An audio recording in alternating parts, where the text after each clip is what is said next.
सबसे पहले तो आपको रिफ्लेक्स के बारे में पता होना चाहिए कि रिफ्लेक्स क्या होता है। Reflex are the involuntary response. क्या होता है बेटा? ये एक इनवॉलंटरी रिस्पॉन्स होते हैं। Involuntary response for any stimuli.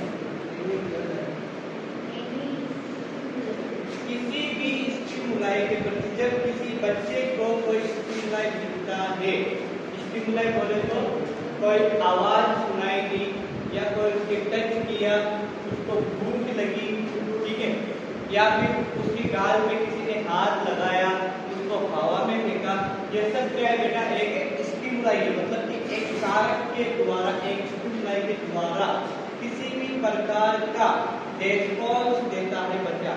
जब भी बच्चा जो अपन किसी न किसी प्रकार से छेड़ते ना बच्चे को अपन, तो बच्चा उसके प्रति एक प्रकार का रिस्पॉन्स देता है। उसी रिस्पॉन्स का नाम दिया है रिफ्लेक्स। क्या दिया है? रिफ्लेक्स। ठीक है, ये जो रिफ्लेक्स होते हैं मेनली रिफ्लेक्स दो प्रकार के पाए जाते हैं। रिफ्लेक्स एक तो होता है आपका प्रोटेक्टिव रिफ्लेक्स, दूसरा होता है आपका प्रिवेंटिव रिफ्लेक्स।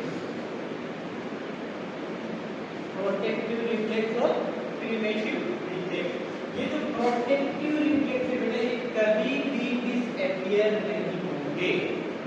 मतलब कि जब बच्चा जन्म लेगा और जब तक वो मरेगा नहीं, तब तक ये रिफ्लेक्स कंटिन्यू चलते रहेंगे। They are never disappear. Never disappear. कभी भी disappear नहीं होंगे। और ये जो प्रिवेंटिव रिफ्लेक्स होते हैं, ये अगर होते हैं due to immature nervous system. जब बच्चे का नर्वस सिस्टम इमेच्योर होता है, उसकी वजह से ये अगर देखें ये एज के अकॉर्डिंग डिसअपियर होते हैं। Disappear according to the age. According to age अलग अलग एज ग्रुप में अलग अलग प्रकार से जो रिफ्लेक्स होते हैं वो डिसअपियर हो जाते हैं। ठीक है, समझ में आ गया आपके यहाँ तक?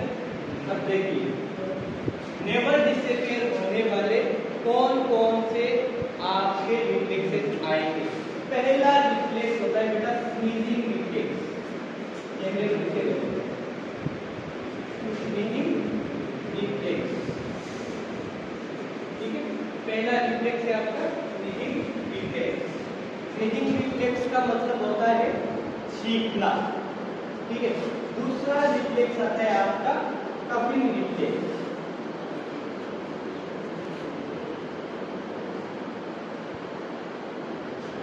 ठीक है, तीसरा रिफ्लेक्स है आपका स्वॉलोइंग रिफ्लेक्स। Swallowing reflex. चौथा रिफ्लेक्स आएगा आपका जेग रिफ्लेक्स। पांचवा है सकिंग।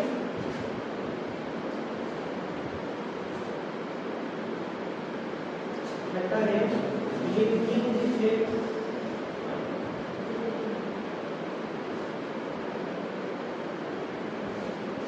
सातवां है आपका गले देना। गले देना।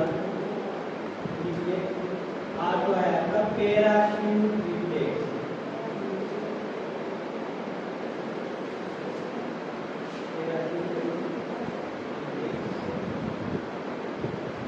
So these are the protective reflex। protective reflex का मतलब क्या हो गया बेटा?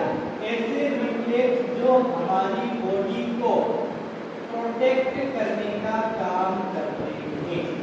किसी भी स्टिमुलाई के प्रति ये प्रोटेक्शन देने का काम करेंगे। जैसे स्नीजिंग। स्नीजिंग कब होती है? जब हमारी नेचर जो नेचर कैविटी है, नेजल कैविटी के अंदर अगर किसी भी प्रकार का इरिटेशन होता है तो उस इरिटेशन पे अगर माइक्रो ऑर्गेनिज्म आ जाता है या खुजली होती है ना, खुजली होती है तो हमें छींक आती है। जैसे हम छींकते हैं तो सही हो जाती है, होता है नहीं होता है ऐसे, ठीक है। तो वो जिंदगी में हम कभी छींकना बंद करते हैं नहीं करते ना, हमेशा हम बचपन से छींकते आए या नहीं आए, ठीक है। कभी रिफ्लेक्स सेम चीज बेटा, जब आपके जो ओरोफेरिंक्स होता है, ठीक है, या फिर इसोफेगस से ट्रेकिया होता है, इस ट्रेकिया के या फिर ओरोफेरिंक्स में किसी भी प्रकार का स्टिमुलाई आ जाता है, आप खाना खाते हो, खाना खाते खाते आपके जो इसोफेगस में थोड़ा सा मसाला चला गया, ठीक है, ट्रेकिया के अंदर थोड़ा सा मसाला चला गया या फिर आपने मसाला ज्यादा खा लिया, जैसे ही आपके उसमें चला जाता है आप बार बार खाना शुरू कर देते हैं। इसके अलावा अगर म्यूकस सीक्रेशन होता है हमारी ट्रेकिया से, ठीक है, ब्रोंकस से निकलता है या फिर ट्रेकिया से निकलकर म्यूकस को बाहर निकालने के लिए अपन को खांसना पड़ता है, ठीक। तो ये भी हमारे कभी भी हमें नहीं भूलते, खांसते ही है, चाहे हमारे इसोफेगस से निकालो चाहे हमारे ट्रेकिया से निकालो, तो खांसना हम कभी भी नहीं भूलते हैं।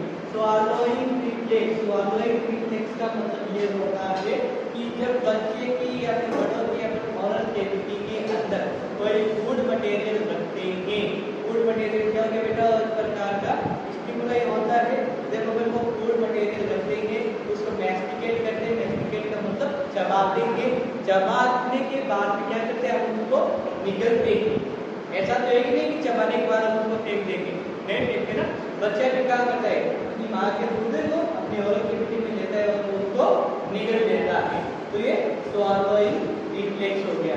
स्वॉलोइंग रिफ्लेक्स के बाद में आता है गैग रिफ्लेक्स। गैग रिफ्लेक्स का मतलब होता है अगर हमारी एब्डोमिनल कैविटी है यानी कि हमारा जो स्टोमक है, हमारे स्टोमक के अंदर किसी प्रकार का इरिटेशन हो जाता है, इरिटेशन बोले तो हमारी इसोफेगस में बर्निंग हो रही है या फिर गले में किसी प्रकार की बर्निंग हो रही है तो हम उल्टी करके उसको बाहर निकाल देते हैं। बच्चे अक्सर उल्टी कर देते हैं ना, बच्चे हमेशा बाहर निकालते हैं, उल्टी के बाद में थोड़ी देर बाद में वापस से उसको निकालते हैं, तो इसको बोलते हैं असल में ये रिफ्लेक्स या फिर वोमिट रिफ्लेक्स, ठीक है, समझ में आ गया। नेक्स्ट आता है आपका सकिंग रिफ्लेक्स। जब बच्चे को या फिर किसी भी एडल्ट के मुंह में किसी भी प्रकार का एक इंस्ट्रूमेंट रखा जाता है, जैसे कि आइसक्रीम हो गई, टॉफी हो गई, तो हम उसको सक करते हैं। बच्चे जब बच्चे को ब्रेस्ट फीडिंग कराते हैं तो जब उसकी मम्मी का एरोला उसके माउथ में रखा जाता है तो बच्चे क्या करते हैं उसको सक करना शुरू करता है और जब सक करता है उससे वो ब्रेस्ट का फीड बाहर निकालता है, ठीक है। नेक्स्ट आता है बेटा ब्लिंकिंग रिफ्लेक्स। ब्लिंकिंग रिफ्लेक्स का मतलब होता है कि हम जो अपनी आंखें झपकाते हैं, हमारी आंखें हर बार झपकती रहती है, किसी न किसी स्टिमुलाई के प्रति झपकती है ना, क्यों झपकती है बेटा, क्योंकि हम जो ये जो रोशनी आती है ये रोशनी ही एक प्रकार की हमारे स्टिमुलाई का काम करती है। हम हमारी आंखों को कभी भी खुला नहीं रख सकते, हमारी आंखें झपकना बंद कभी भी नहीं हो सकती। गेम्स आते हैं ना, बहुत सारे गेम्स है, कंपटीशन होते हैं, कौन कितनी देर तक आंखें खुली रख सकता है, कौन कितनी देर तक आंखें रख सकता है, ठीक है। तो गेम्स आते हैं ना, आधे घंटे तक, 15 मिनट तक, 10 मिनट तक, जो पहले चिपकाएगा वो गेम आ जाता है। तो ये भी मेरा कभी भी डिसएपियर नहीं होता है, अपन हर मिनट में कम से कम लगभग 1 मिनट के अंदर हम नेचुरली बात करें तो 1 मिनट में लगभग 90 बार हमारी आंखों को झपकाते हैं। बैठे बैठे ऐसे करते रहेंगे, बोलते हैं, बात करेंगे, आंखें झपकेगी, झपकती है ना, सबकी आंखें झपकती रहती है, तो हमारा ये ब्लिंकिंग रिफ्लेक्स होता है, ठीक है। अब आता है बेटा ग्लेबेलर रिफ्लेक्स। ग्लेबेलर रिफ्लेक्स क्या होता है कि ग्लेबेलर रिफ्लेक्स है, इस रिफ्लेक्स के अंदर क्या होता है कि जब ये जो हमारा ग्लेबेला जो दोनों आंखों के बीच में, जब मैं दो आंखें बनाएंगे थोड़ी देर पहले, तो इन दोनों आंखों के बीच में एक स्पेस पाया जाता है, यहाँ पे दोनों आईब्रोज के बीच में एक स्पेस पाया जाता है, जिसे क्या बोलते हैं अपने ग्लेबेला बोलते हैं। इस गले पेला पर जब अपन टच करते हैं तो बच्चे की जब अपन टच करेंगे तो ऑटोमेटिकली क्या बच्चे की आंखें धीमी करना शुरू कर देती है। हमारा भी सेम ऐसा ही होता है जब अपन कोई भी पेशेंट अपने अनकॉन्शियस पेशेंट आता है ना बेटा, जब हम हॉस्पिटल सेटिंग्स के अंदर काम करते हैं, जब हमारे पास भी कोई ऐसा अनकॉन्शियस पेशेंट आ जाता है जिसकी आंखें बंद है, तो अगर आप किसी पेशेंट के गले में लाकर टच करोगे ना तो उसकी आंखें, अगर पेशेंट हिस्ट्रिकल है, हिस्ट्रिकल पेशेंट का मतलब ये होता है कि पेशेंट अगर नाटक कर रहा है, जैसे बहुत सारे होते हैं ना, जैसे महिलाएं होती है, पति से झगड़ा हो गया, सास से झगड़ा हो गया, बेहोश हो गई, सो गई, होता ही नहीं होता है। तो वैसे बहुत सारी महिलाएं, बहुत सारे आदमी जिसकी बीवी ने पत्थर मार दिया, फिर क्या बोलते हैं पेटर से मार दिया, कुछ बोल दिया, आदमी भी आजकल बहुत सारे जन नौटंकी हो गए, ठीक है, कि मैं तो बस बीमार हो गया, कुछ नहीं बनाना ठिकाना, तो वो भी उनका एक ही मेरा तरीका होता है उनके रेस्पॉन्स को चेक करने के लिए कि सबसे पहले तो आप उनके वाइटल्स देखो, वाइटल्स आप चेक करोगे तो वाइटल्स आते नॉर्मल वाइटल्स आएंगे। सभी पेशेंट में जो वाइटल्स होते हैं, ऐसे जो हिस्टोरिकल पेशेंट होते हैं, इनके वाइटल साइंस नॉर्मल आते हैं। और इसके अलावा आपको क्या करना होता है, पेशेंट को स्टिमुलाई देके उसका रेस्पॉन्स चेक करना होता है। स्टिमुलाई मतलब आप पेशेंट के हाथों पे रब कर सकते हो, उसके पैरों पे रब कर सकते हो। अगर पेशेंट किसी भी प्रकार के जब यहाँ पे रब कर रहा हूँ तो मेरी उंगलियां देखो मूवमेंट कर रही है ना, आगे की तरफ फॉरवर्ड हो रही है ना, ऐसे किया, अभी नॉर्मल है, ऐसे करते आगे, तो ये भी एक प्रकार का हमारा स्टिमुलाई है, ठीक है। आपने कोई पेन के उसके पैरों पे गया तो पैरों में कोई स्टिमुलाई दिखाई देगा, यहाँ पे टच करोगे तो पेशेंट की जो मूवमेंट है ऑटोमेटिकली आपको नजर आ जाएगी, ठीक है। अगर इसके बाद भी अगर पेशेंट नहीं जानता है तो फिर आप अदर पे एक्सपेरिमेंट कर सकते हो उसको लगाने के लिए। क्या हो सकता है कि पेशेंट सच में भी आपको प्रॉब्लम हो सकता है, ठीक है। फिर में अगर नेक्स्ट आ जाए आपका पैराशूट रिफ्लेक्स। पैराशूट रिफ्लेक्स का मतलब यह होता है कि जब बच्चे को अपन जो न्यूबॉर्न बेबी होता है या फिर जो बच्चा होता है न्यूबॉर्न को अपन देख नहीं सकते, ठीक है। बच्चा जब 2-3 महीने का हो जाता है, बड़ा अच्छा सा थोड़ा ज़्यादा हो जाता है अपनी माँ का दूध पी के, ठीक है, तो अपन ऐसे बच्चों को अपन क्या करते हैं, लाड में उसको हवा में फेंकना शुरू कर देते हैं। जब अपन बच्चे को हवा में फेंकते हैं तो बच्चा क्या करता है, अपने हाथ पैरों को ऐसे खोल लेता है। जैसे अपन कूदते ना किसी भी जगह से, ऊपर दीवार से कूद गए तो अपने हाथ ऑटोमेटिकली खुल जाते हैं, ठीक है। तो बच्चा भी ऑटोमेटिकली अपने हाथों को खोल लेता है, इसको बोलते हैं अपने पैराशूट रिफ्लेक्स। समझ में आ गया आपको रिफ्लेक्स ये वाले, ठीक है। नेक्स्ट आता है बेटा आपके प्रीमेटिव रिफ्लेक्सेस। ये जो प्रीमेटिव रिफ्लेक्सेस है, ये प्रीमेटिव रिफ्लेक्सेस आपके इमेच्योर रिफ्लेक्सेस होते हैं, ठीक है। क्या होते हैं, इमेच्योर रिफ्लेक्सेस जो अगर होते हैं इमेच्योर नर्वस सिस्टम की वजह से। अगर किसी जो बच्चा है उसका नर्वस सिस्टम अभी इमेच्योर है, धीरे धीरे जैसे जैसे उसकी एज होती जाती है वैसे वैसे वो मैच्योर होता जाता है, ठीक है। तो ये जो अगर होते हैं और किसी से होते हैं अकॉर्डिंग टू द एज और मैच्योरेशन। मैच्योरेशन बोले तो बच्चे का डेवलपमेंट के अकॉर्डिंग ये डिसअपीयर हो जाएंगे। तो सबसे पहला आता है बेटा रूटीन रिफ्लेक्स। क्या है इसमें, रूटीन रिफ्लेक्स, ठीक है। रूटीन रिफ्लेक्स आ गया। रूटीन रिफ्लेक्स के बाद में आएगा आपका डोज आई। अभी थोड़ी देर पहले मैंने आपको बताया था डोज आई रिफ्लेक्स, है ना। फिर आएगा आपका tonic reflex, then motor reflex, then palmar reflex,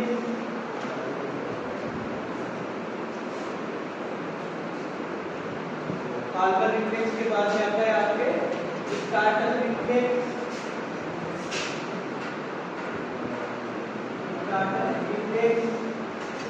starter reflex के बाद में आएगा आपके टेलेंशन रिफ्लेक्स,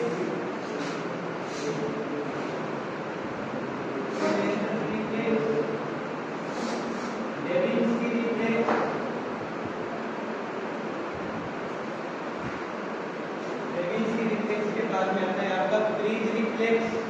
ऐसे का बहुत सारे रिफ्लेक्स हैं, फ्रीज रिफ्लेक्स, देन आता है आपका एक्सट्रीम रिफ्लेक्स, देन आएगा आपका डांसिंग रिफ्लेक्स या फिर स्टेपिंग रिफ्लेक्स, डांसिंग रिफ्लेक्स या फिर स्टेपिंग रिफ्लेक्स। ठीक है, देखिए अब बात करते हैं सबसे पहले रूटिंग रिफ्लेक्स। बेटा रूटिंग रिफ्लेक्स क्या होता है कि जब बच्चे को भूख लगती है या फिर बच्चे के उसके मदर के ब्रेस्ट के पास में ले जाया जाता है, तो बच्चा क्या करता है कि उससे अपनी मदर के एरिया को टच करता है। ठीक है, इसमें क्या करता है, किसी भी ऑब्जेक्ट को जब बच्चे के माउथ कॉर्नर पे लगाया जाता है, आप देखना छोटे बच्चे के पास में कुछ भी ले जाना, ये मार्कर है, ये मार्कर अगर आप बच्चे के माउथ कॉर्नर पे यहाँ पे लेके जाओगे, बच्चा अपनी गर्दन सीधा एक साइड में घुमा लेगा, मतलब कि इसको खाने की कोशिश करेगा, उसके माउथ में लेगा।